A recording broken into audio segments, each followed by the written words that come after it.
आपण बघत आहात DPA न्यूज मराठी, शोध सत्य बातमीचा।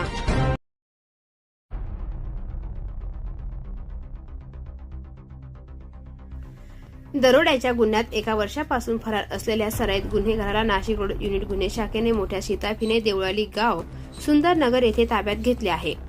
आज दिनांक 11 डिसेंबर रोजी संध्याकाळी 7:30 वाजता पोलिसांकडून मिळालेल्या माहितीनुसार टोनी पाईकराव टोळीमधील तसेच उपनगर पोलीस ठाणे हद्दीतील दरोड्याच्या गुन्ह्यामध्ये 1 वर्षापासून फरार असलेला आरोपी रोहित उर्फ भुऱ्या लोंढे याचा पोलीस शोध घेत असतानाच नाशिक रोड गुन्हे शाखा युनिटचे पोलीस हवालदार नितीन फुलमाळी आणि पोलीस शिपाई संजय पोटिंदे यांना गुप्त माहिती मिळाली की सदरचा रोहित उर्फ भुऱ्या सुरेश लोंढे हा सुंदर नगर भागात फिरताना आढळून आला आहे।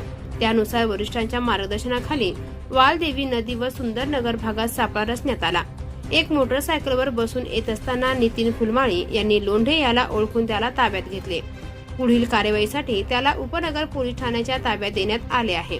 सदरची उल्लेखनीय कामगिरी वरिष्ठांच्या मार्गदर्शनाखाली नाशिक रोड युनिटचे प्रभारी अधिकारी पोलीस उपनिरीक्षक संदीप पवार, पोलीस उपनिरीक्षक प्रेमचंद गांगुर्डे, पोलीस उपनिरीक्षक दिलीप भोई, सहाय्यक पोलीस उपनिरीक्षक मंगला जगताप, पोलीस हवालदार अविनाश देवरे, नितीन फुलमाळी, दत्तात्रय चकोर, मंगेश जगझाप, संजय पोटिंदे यांनी यशस्वीरित्या राबवले आहे। DPA news bureau report, Nashik.